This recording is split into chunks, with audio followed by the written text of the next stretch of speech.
Okay. Okay. Back to the citation of the virgin birth. Хорошо, возвращаемся к цитатам о непорочном зачатии.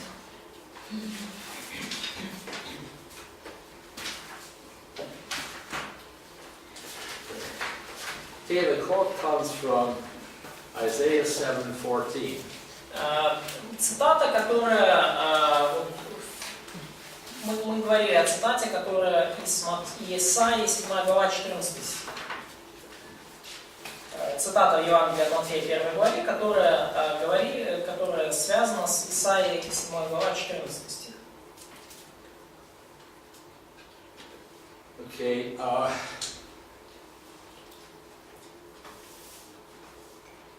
what prompted that prophetic, or what prompted that prophecy? What led up to that? Что привело, what led Isaiah to this prophecy, yes? Что побудило Исаию к этому пророчеству? Там был момент, когда этот Ахаз говорил что-то, просил, чтобы о избавлении Божьем, и он Исаия сказал, что Бог даст тебе знамение. King Ahaz asked about God's deliverance, and Isaiah told him that will be sign of your salvation. Kind of what the historical situation was that there was an alliance between Syria and the northern kingdom of Israel. Историческая ситуация была какая? Был военный союз между Сирией и северной частью Израиля. And they were a threat to the southern kingdom, Judah. И они представляли угрозу Южному царству Иудеи. And King Ahaz was king of Judah. И царь Ахаз был царем Иуды. Now, if that northern alliance would go to war against Judah, и если бы эти иноземные, в каком-то смысле захватчики, они пошли в союзе на войну против Иуды, Иудеи, Ahab was afraid that his entire household would be destroyed. то это, конечно же, пугала такая перспектива Ахаза, потому что он боялся, что весь его дом будет разрушен. То есть все его, весь его двор и потомство. When kings were defeated in battle, если царей поражали в битве, it was customary for the victorious kings то было вполне в обычаях тех времен для царя-победителя to destroy the entire household of the defeated king. уничтожить всю семью, весь дом побежденного царя. And if that would happen, И если бы такое случилось, there would be no descendant of Ahaz то не было бы потомка Ахаза, left to be king. который бы остался, чтобы быть царем. And of course, Ahaz feared for his own life as well. Ну и, конечно же, Ахаз боится и за собственную жизнь тоже. Okay. Now, God, through the prophet Isaiah, И Бог через пророка Исаию gave Ahaz a promise that God wouldn't let that happen. дает обетование Ахазу, что Бог не даст такому случиться. And the prophet told King Ahaz И пророк сказал царю Ахазу, to ask God for a confirming sign. чтобы тот просил о подтверждающем знамении, удостоверяющем знамении. But the prophet preferred or chose to trust in an alliance with Assyria instead of trusting in God for deliverance. Ahaz or prophet? Okay, Ahaz, King Ahaz chose to put his trust in Но Ахаз все-таки решил довериться больше союзу с Сирией, чем Богу. So, okay. So Ahaz preferred to trust in Assyria instead of in the Lord for deliverance. Да, то есть Ахаз для своего избавления решил довериться, что больше ассирийцам, союзу с Ассирией, чем пророчеству Божьему, обетованию Божьему. And so in his hypocrisy he said, И в своем лицемерии он сказал: I will not put the Lord to the test. Не буду испытывать Бога. Now, Не буду просить и не буду искушать Господа. and really when Ahaz refused to ask God for a sign, И когда Ахаз отказался просить Бога о знамении, he was really manifesting the fact that he did not trust in the Lord to begin with. он показал тем самым тот факт, что он просто не доверял Богу, что с Богом, что на Бога можно надеяться. And so the Lord responded by saying, I myself will give you a sign. И Бог ответил так: я сам дам тебе знамение. And so the Lord said, in spite of Ahaz unwilling to, in spite of King Ahaz's unwillingness to trust me, И Бог сказал, что несмотря даже на то, что царь Ахаз не хочет доверять мне, I will still be faithful to the promise I made to David. я все равно буду верен тому обетованию, которое я дал Давиду. And so I will give you my own sign. И я дам вам свой собственный знак, свое знамение. And so there will be a woman И вот будет женщина, дева, in the line of David в линии, в потомстве Давида, who will be pregnant которая зачнет, будет забеременеть, and will bring forth a son, и родит сына, and his name will be called God with us. и имя этого сына будет Бог с нами, Эммануил. So the prophecy itself was a sign, И пророчество само по себе было знамение. and then the pregnant woman is a sign, И беременная женщина – это также знамение. and then her offspring is a sign. И потомство этой женщины – это тоже знамение. So you really have three components to that prophecy. И фактически у вас три компонента в этом пророчестве. The prophecy itself is a sign. Само пророчество, оно знамение. The virgin conception is a sign. Непорочное зачатие – это знамение. And the offspring of that virgin is a sign because he's divine as well as human. И потомок этого зачатия, он также знамение, потому что он Бог, в равной мере Бог и человек. Okay, now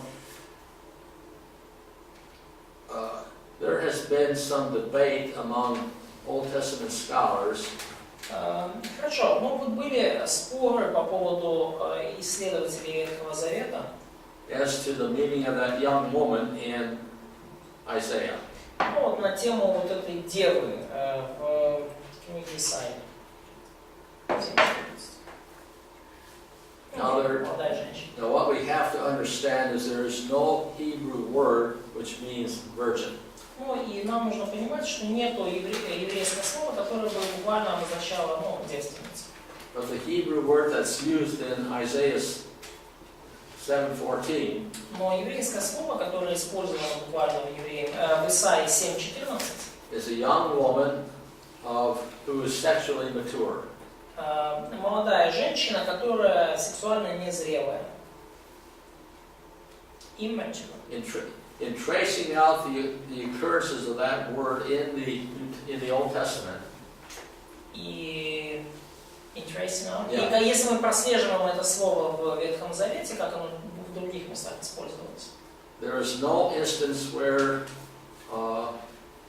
that word would be seen to indicate that the woman was not a virgin.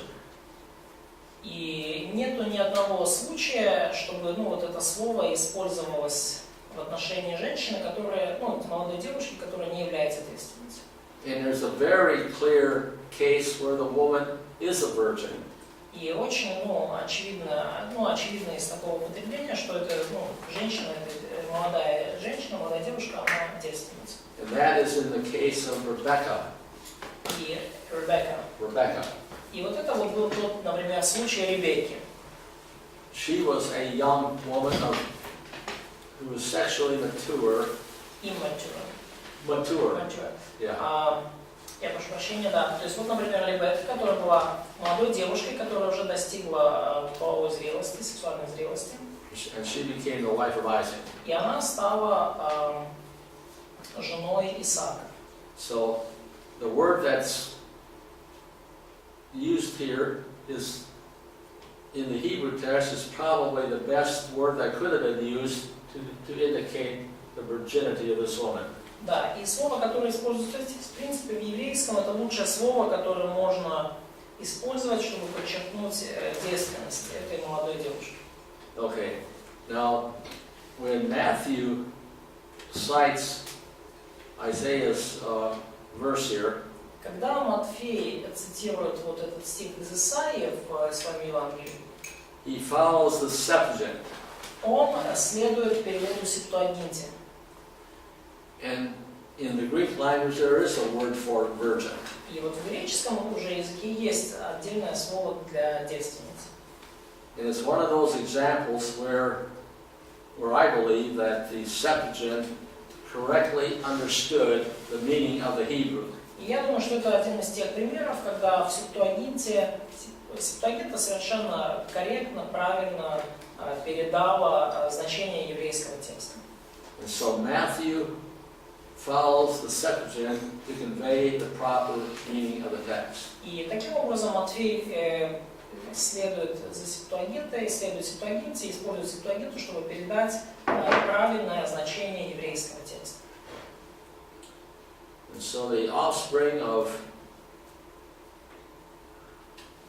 Mary Итак, потом сын Марии, потомок Марии, is both divine and human. он одновременно и Бог, и человек.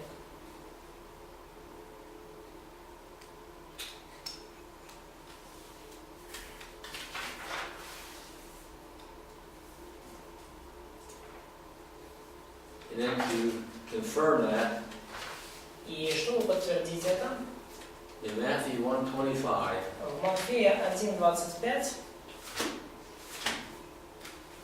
her husband Joseph ее муж Марии Иосиф, knew her not or had no sexual relationships with her он не знал ее, то есть не имел с ней никаких сексуальных взаимоотношений until she brought forth her firstborn son. до тех пор, как она не родила сына своего первенца. And he, Joseph, И он, Иосиф, called his name Jesus, назвал сына, нарек ему имя Иисус. and that was in obedience to the message of the angel. И это он сделал в послушании посланию, которое передал ему ангел. Who told Joseph that her conception was of the Holy Spirit, И ангел сказал Иосифу, что ее зачатие было от Духа Святого. and that he will save his people, that Jesus will save his people from their sins. И что Иисус спасет народ, людей своих от грехов их. Okay, Хорошо. so here's a case where progressive revelation gives much clarification to Isaiah 7:14. Вот это тот случай, когда прогрессирующее откровение дает намного, когда прогрессирующее откровение сильно проясняет Исаию 7:14. Okay. Matthew's citation confirms that this young woman is a virgin. Цитата из Матфея, она показывает, цитирование этого отрывка Матфея, Евангелие от Матфея показывает, что эта молодая женщина действительно девственница. Matthew confirms that the offspring is divine as well as human. Матфей подчеркивает, что потомок этой девушки, он настолько же Бог, насколько и человек. And Matthew explains that her pregnancy or her conception was the result of the Holy Spirit. И Матфей подчеркивает, что зачатие и беременность этой девушки происходили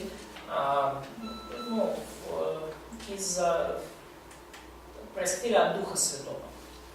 So, whereas Isaiah says nothing about the Holy Spirit impregnating this young woman.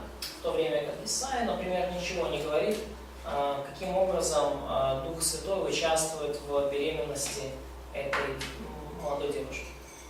And so, the way Matthew ties the birth of the Messiah back to King David, то, каким образом Матфей связывает рождение Мессии с царем Давидом, the faithfulness of God is confirmed. И через это подтверждается верность Божия. He has brought forth a king in the line of David. Бог поставил царя из рода Давидова, who will reign on the throne of David forever, according to Luke's Gospel. который будет править вечно на престоле Давидовом, согласно Евангелию от Луки. And so God again has shown himself faithful И таким образом Бог снова показал свою верность. in spite of King Ahaz's unbelief. Вопреки неверию царя Ахаза. Okay,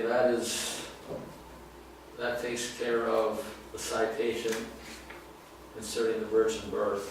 Это вот то, что касается цитаты о непорочном зачатии. Okay, any questions on that before we move on? Есть ли какие-то вопросы на эту тему, прежде чем мы двинемся дальше? Есть. Получается, в Исаии, 7 главе, это не могло быть буквальным непорочным зачатием, в отличие от Матфея.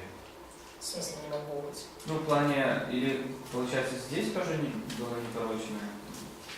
Подразумевал ли Исаия именно непорочное зачатие? So, did Isaiah imply that the conception will be virgin, so without man's action? That's what the text seems to imply. Но кажется, что Исаия подразумевает, что действительно зачатие произойдет без участия мужчин. Потому что дело зачем? Isaiah is totally silent about a man being involved. Потому что Исаия ничего не говорит о каком бы то ни было мужчине, вовлеченном в процесс. It's just a young woman in the line of David. Просто молодая девушка из рода Давидова. Let's go back to Isaiah here for just a second. I think.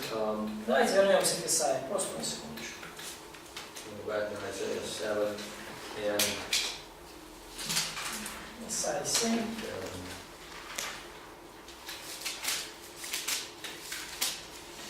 Okay. See, in Isaiah 7:13. Вот в Исаии 7:14. The prophet, or I should say God through the prophet Isaiah, Ну, пророк или Бог через пророка Исаию, is no longer addressing just Ahaz, в этот момент он уже не обращается только к Ахазу, but he's addressing the house of David. но он обращается ко всему дому Давида. So this message is not strictly speaking for Ahaz, И это послание говорится уже не напрямую к Ахазу, but it's for the line of David, но это послание для всего рода, для всего потомства, линии Давида. and And by the line of David, I mean the royal line of David. И когда я говорю о линии Давида, я подразумеваю царскую линию Давида, линию правопреемников, наследников трона. Okay. And when I say the royal line of David, И когда я говорю вот эта царская линия Давида, that royal line is through Solomon, and see, David had many sons. это та царская линия, которая идет через Соломона. То есть вы понимаете, у Давида было много сыновей. But only one of his immediate sons, Но только один из его, именно непосредственных сыновей inherited his throne. наследовал его трон. Да? So, when I say the line of David, I mean the royal line of David. Поэтому, когда я говорю линия Давида, то здесь я подразумеваю именно царская линия, линия наследников престола от Давида. Now, of course, we've already mentioned the fact that the genetic line of David was through another son, Nathan, and eventually Mary. Ну, и мы уже говорили о том, что да, генетическая линия, биологическая линия Давида в родословии Иисуса, она идет через Нафана и через Марию. Как бы у меня вопрос в том, это пророчество Исаия 7:14 исполнилось буквально во время Исаия или нет? So, the question is this prophecy in Isaiah 7:14 had this prophecy in Isaiah 7:14 had been fulfilled during the times of Isaiah, literally? Well, there's some, okay, there are some who might say that there was a child born during the time of Isaiah, which would, in some sense, fulfill this prophecy, but I don't see it. If you look at the... Может быть, некоторые скажут, что во времена Исаии мог родиться какой-то ребенок, который в каком-то смысле частично исполнил это пророчество. Но я этого не вижу. For one thing, it's a sign. С одной стороны, это знамение, знак. It's not going to be an ordinary child. Этот ребенок не будет обыкновенным, он будет необычным. And that child is going to be called God with us. И этого ребенка надо, чтобы его звали Бог с нами, Эммануил. So just judging by the name of that child, it's certainly not an ordinary child. То есть даже судя по имени этого ребенка, ребенок необыкновенный, необычный. So I don't know if I'm in the minority or not. И я не знаю, вот в меньшинстве я здесь или нет, но But I take this as a messianic prophecy. Но я предполагаю, что это пророчество мессианское. Can I say something? And even in chapter 8, И даже в главе 8 we'll see Emmanuel as being present when Assyria was besieging Jerusalem.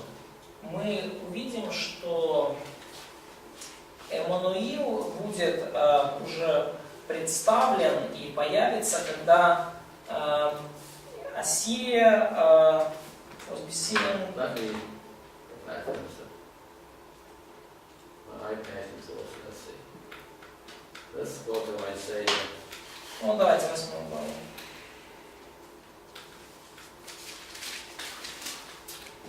Okay.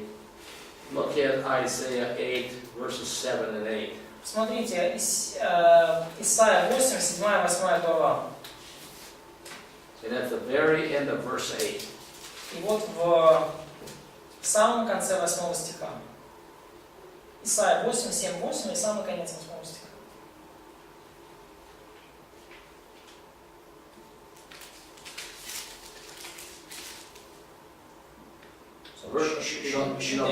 Verse 7 talks about Assyria on the march.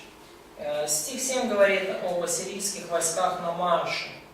And in verse 8, how close he's going to get to Jerusalem itself, which is the breath of your land, O Emmanuel. И 8 стих говорит, насколько близко подойдет Ассирия к Иерусалиму, к Иудее. И дальше говорится, что распростет крылья по всей широте земли твоей.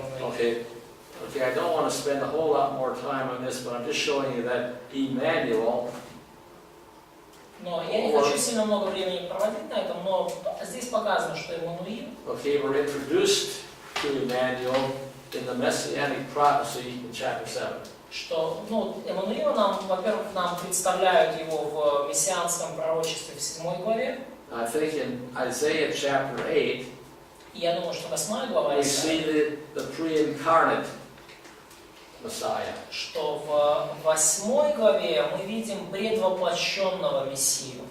Мессию до воплощения. Where he is called Emmanuel. Там, где он назван Эммануил. So this is, the pre-incarnate operation of the Messiah. Это вот действие Мессии до его воплощения. He is present Он when Assyria tries to destroy Jerusalem. Он является одним из действующих лиц, когда Ассирия пытается уничтожить Иерусалим. Он каким-то образом участвует в этом. And more detail on that is found in Isaiah chapters 37, let's see, 36 to 39. И больше деталей этого мы видим в Исаии с 36 по 39 главу. So when the angel of the Lord destroys 185,000 Assyrian troops, когда ангел Господень уничтожает 185 тысяч ассирийских солдат, that's what Isaiah 8 is referring to. Это то, на что ссылается 8 глава Исаии. And so that is the Messiah. И это Мессия. That's the pre-incarnate Messiah at work. Это Мессия до своего воплощения в действии. Можно вопрос? Очень. Но это может двойное быть пророчество. Could it be the double prophecy? Потому что 15 и 16 говорит конкретно о, скажем так, какие-то события, которые должны произойти в ближайшем будущем. Could it be the double prophecy because verses 15 and 16 of chapter 7 they speak about some events which gonna occur in the closest future, in the times of Isaiah. И 8.3, глава 8.3, там конкретно, я так думаю, что Исаия говорит о себе. And also chapter 8:3 of Isaiah, maybe Isaiah here speaks about himself. Или как? His son is a different name. Его сын вообще другое имя. And I think even back when this prophecy was given, Isaiah already had a child. И я думаю, что даже уже в момент, когда это пророчество было дано, у Исаии уже был ребенок. Look back, Что еще? Еще один сын, это не тот, который... Maybe that's another son, not this one.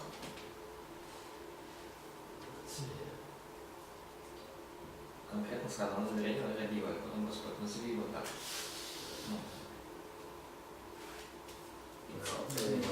It's spoken specifically that. Просто, получается, смотри. Look at 7:3. Ну, посмотрите, 7 глава, 3 стих. Okay. Look at 7:3. Посмотрите, 7 глава, 3 стих. The prophet already had a son. У пророка уже есть сын. Выйди ты и сын твой Шаар Ясур. Навстречу Ахазу. Called Sheer Jazz-Harpo. Balance it right. Шаар Ясур его зовут.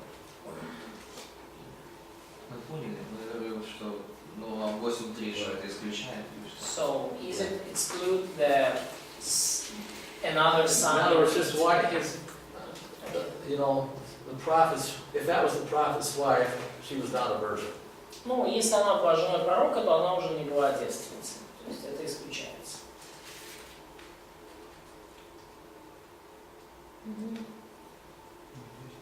То есть если она уже была женой пророка. And the name of her offspring is different from the two names of Isaiah's children. И имя ее отпрыска, это оно отличается от имен двух сыновей Исаии. So I don't take that as a double fulfillment. И поэтому я не воспринимаю, не осматриваю это как двойное исполнение. А как тогда вы интерпретируете 15-16 стих? So how do you interpret 7, 15, 16? 7 what now? 7 and verses, chapter 7, verses 15, 16. He will eat curds and honey at the time he knows to refuse evil and choose good. And next time. Well, that's, you know,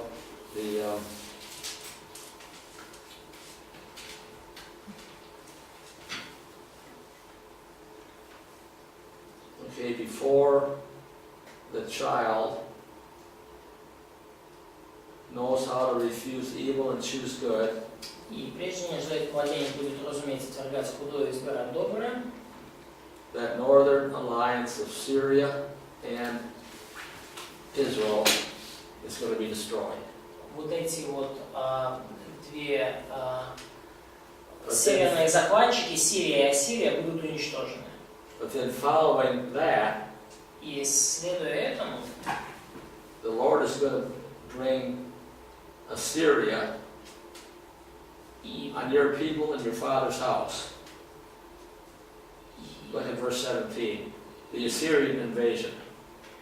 Да, и согласно этому пророчеству Бог поразит вот это ассирийское вторжение в доме твоего, ну вот это ассирийское вторжение на дом твоего отца. So, but there will be more about the Assyrian invasion in chapters 36 to 39. Но намного больше об ассирийском вторжении будет сказано в главах 36-39. Okay. Okay. I want to go on to the next citation in Matthew. We're getting a little bit behind, but anyway, it's okay to raise questions. Мы двигаемся к следующей цитате из Матфея, но так или иначе это нормально задавать вопрос. Yeah, let's go on to Matthew chapter 2. Давайте перейдем к Матфея 2 главе.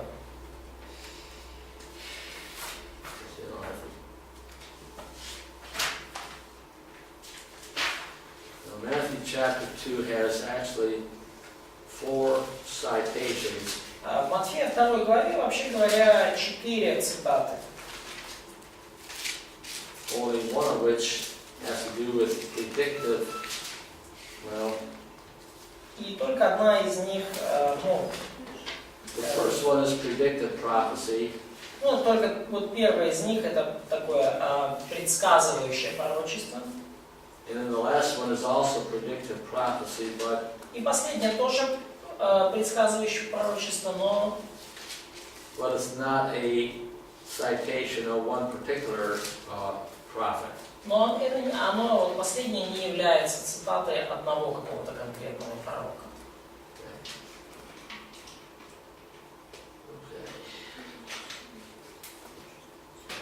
Okay. The first of 4 citations Первая из 4 цитат, comes from Micah 5:2. она цитирует из Михея 5 главы 2 стих.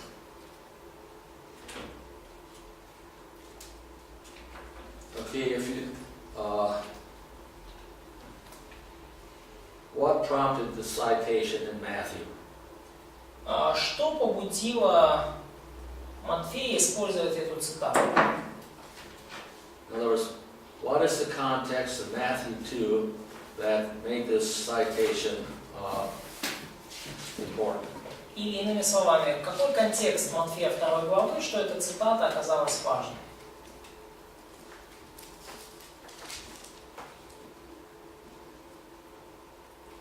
Место рождения place of Jesus' birth. Yeah. Okay, a group of men called Magi Группа вот этих вот волхвов, чародеев, and noticed a star which caught their attention. обратила внимание на звезду, и эта звезда приковала их внимание. And so that brought them to Jerusalem.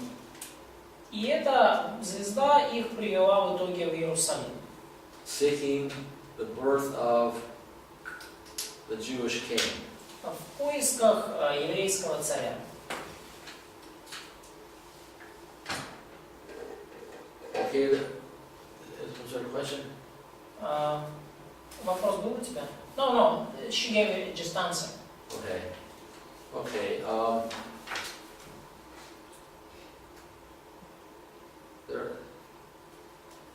There are some scholars who would say that these magi knew enough about the Old Testament to recognize that star was related to the Messiah. Ну, и есть некоторые ученые, которые говорят, что вот эти волхвы были в достаточной мере знакомы с Ветхим Заветом, чтобы понять, ну, или связать вот эту звезду с приходом Мессии. I believe it's back in one of Balaam's prophecies in the book of Numbers. И я думаю, что здесь нам нужно вернуться к одному из пророчеств Валаама в книге Чисел, That makes reference to the star of Jacob. в котором упоминается звезда Иакова.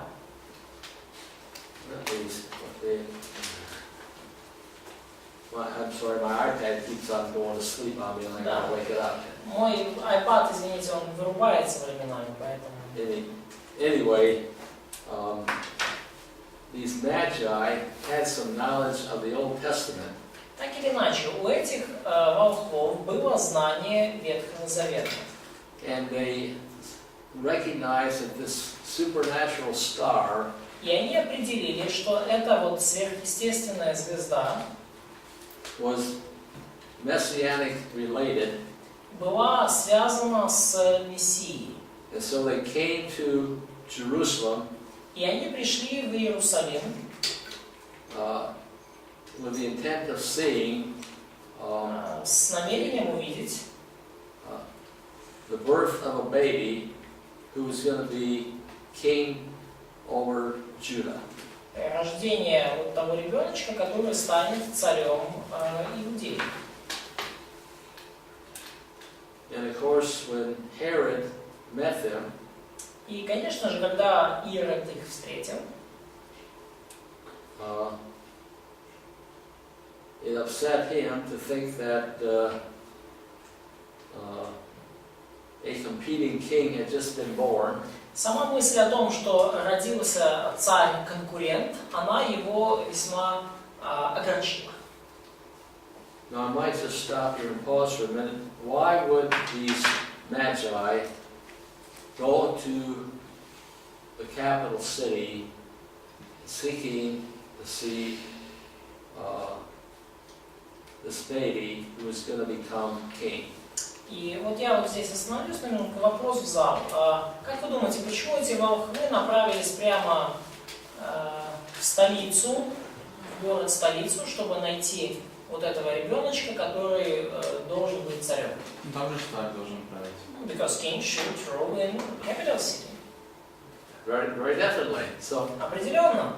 Bingo. So the palace in the capital city would be the most likely place to find a baby boy who's going to be king. Да, то есть дворец в главном городе страны, царский дворец, должен быть, ну, вроде как именно тем местом, где родится ребеночек, который будет царем.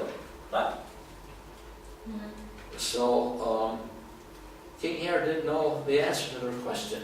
Но у царя Ирода не было ответа на этот вопрос. So King Herod calls in the Jewish scholars. И царь Ирод просит помощи у иудейских исследователей Ветхого Завета, книжников. Now there's no indication that these Jewish scholars were believers. И нету никаких признаков того, что эти книжники, эти исследователи Ветхого Завета были верующими. And yet they seem to know precisely where the promised Messiah was going to be born. Но тем не менее они, по-видимому, точно знали, когда, то есть где родится обещанный Мессия. So that must have been a definite part of Jewish tradition. То есть это должна была быть такая определенная ясная часть иудейской традиции. But that's, as far as application, it's entirely possible for scholars to know things about the Bible. И вот, кстати, применение для нас. Вполне возможно, что многие ученые, исследователи могут знать написанное и понимать написанное в Библии. But not have a personal relationship with the triune God. И, тем не менее, не иметь личных, близких взаимоотношений с триединым Богом. Anyway, they replied immediately, "He'll be born in Bethlehem." Так или иначе, они сходу ответили, что Мессия должен родиться в Вифлееме. And so they cite Matthew 5:2. И они, Майка, Micah и 5:2, они yeah. всегда цитировали, как всегда, они процитировали в этот момент Михея 5 главу 2 стих. Now, if you look at the context of Micah 5:2, И если вы посмотрите на контекст Михея 5 главы 2 стих,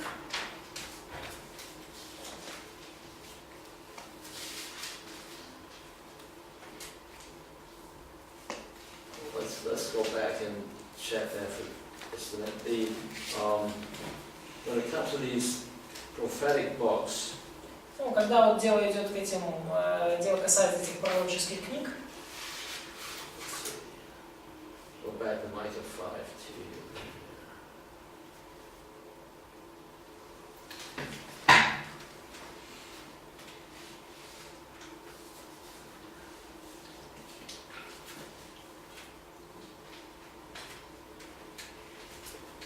Now Micah, both chapters 4 and chapters 5, и вот в Михее главы и 4, и 5 seem to deal with what is still yet to come. похоже связано с тем, что еще грядет, что произойдет с будущим. When I look at say Micah 4, Когда я, например, смотрю на 4 главу Михея, 11 through 13, с 11 по 13 стих, that seems to be very similar to Zechariah 12. то оно кажется очень похожим на Захарию 12 главу, Which will be among the battles fought during the tribulation period. И это вот там описывается вот одна из битв, которые произойдут в период Великой Скорби, In which the Lord will be fighting for Israel, и в этой битве Господь будет воевать за Израиль, and they will triumph over their enemies. и Израиль и Бог, они одержат победу над врагами. In Micah 5:1, И вот Михея 5 глава 1 стих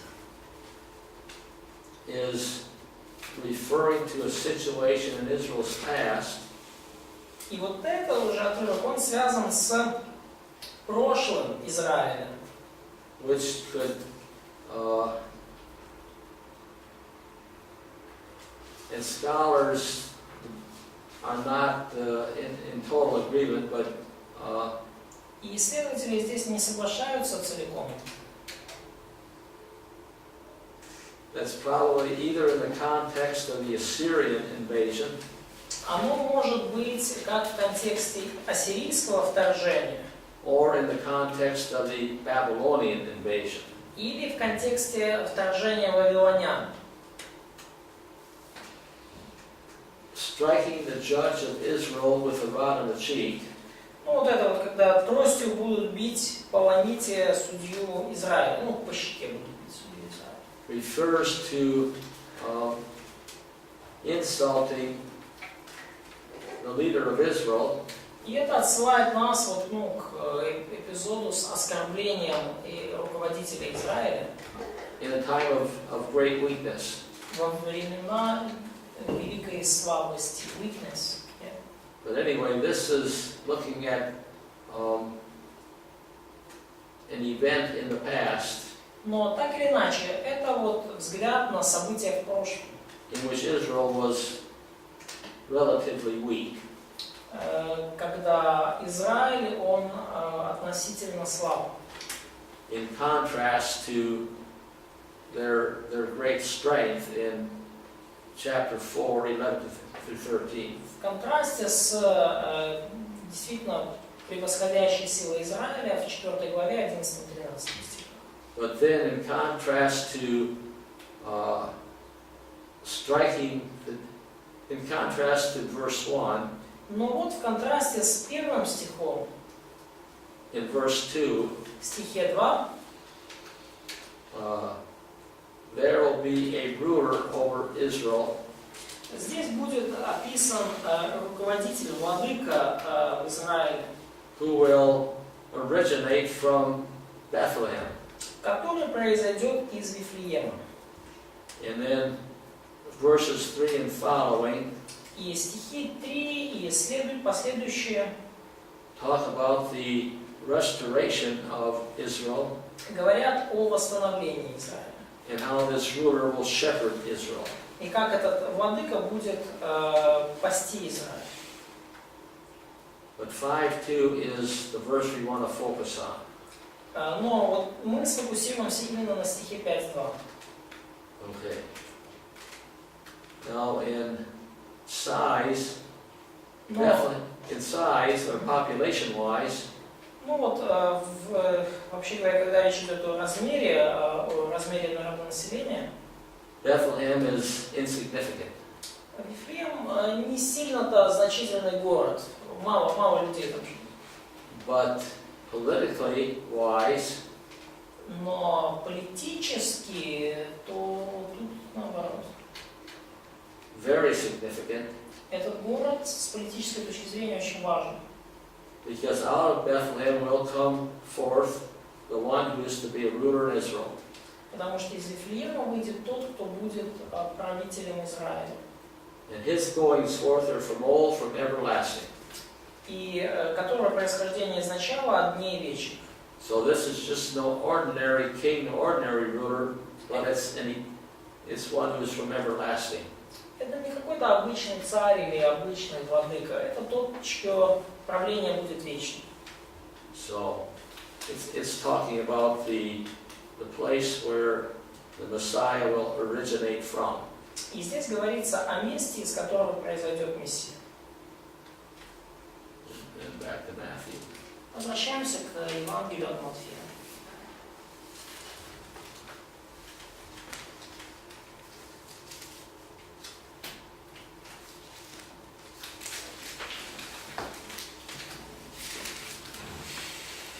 See, Micah emphasized how insignificant Bethlehem was population-wise. И Матфей подчеркивает, насколько незначительным был Вифлеем с точки зрения своего, народонаселения и вот значимости такой. But then Matthew emphasizes how significant Bethlehem is, В стране. because that would be the birthplace of their ruler. Но Матфей подчеркивает, что этот город Вифлеем будет очень значимым, поскольку там родится будущий владыка. So it goes on to say, "You're not the least among the rulers of Judah, because out of you shall come a ruler who will shepherd my people Israel." И написано, что вот ты, Вифлеем, земля Иудина, ничем не меньше воеводств Иудиных, ибо из тебя произойдет вождь, который пасет народ мой Израиль. Now notice how in the quotation there's nothing about this ruler being from everlasting. И обратите внимание, что в этой цитате нет ничего на тему того, что вот того, что царство будет вечным. Происхождение от начала от дней вечных. But only that he will shepherd my people Israel. Но упомянуто только то, что он будет пасти народ мой Израиля. But the point of citing Micah Но идея основная в цитировании пророка Михея is to answer the question of where will he be born. В том, чтобы ответить на вопрос, где родится Мессия. And that answer comes from Micah 5 to Bethlehem. И этот ответ приходит из Михея 5 главы, Мессия родится в Вифлееме. So the clause that makes Micah 5:2 messianic И вот причина, предложение, которое делает Михея 5 главу 2 стих мессианским пророчеством, is that his goings are from everlasting. это то, что вот происхождение его из начала от дней вечных. And in contrast to the judge of Israel who will be struck on the cheek, В противопоставление с теми судьями израильскими, которых будут бить по щекам, in Micah 5:1, ну и это то, что написано в Михея 5:1, this ruler will shepherd his people. этот царь будет пасти свой народ. And so he will prove a more than adequate ruler over Israel. И он будет, и будет доказано, что он куда более приемлемый владыка над Израилем. So Micah 5:2 is clearly messianic because this ruler is an eternal person. И Михея 5:2 это очевидно мессианский отрывок, потому что вот этот владыка назван вечной личностью. And his birthplace or his human origination И его место рождения, его человеческое происхождение is Bethlehem. Вифлеем. So that answers the question that the Magi are wanting to know. И таким образом это отвечает на вопрос, который задают волхвы. So that is definitely a predictive prophecy with a one-time fulfillment. И это, очевидно, предсказательное пророчество с однократным исполнением. So on the virgin birth И вот в непорочном зачатии and on the birthplace of Christ, и в месте рождения Христа we have two good examples of predictive prophecy. вот в этих двух эпизодах мы видим два хороших примера предсказательных пророчеств, Which I view as single fulfillments. которые я рассматриваю как пророчество с однократным исполнением. Okay.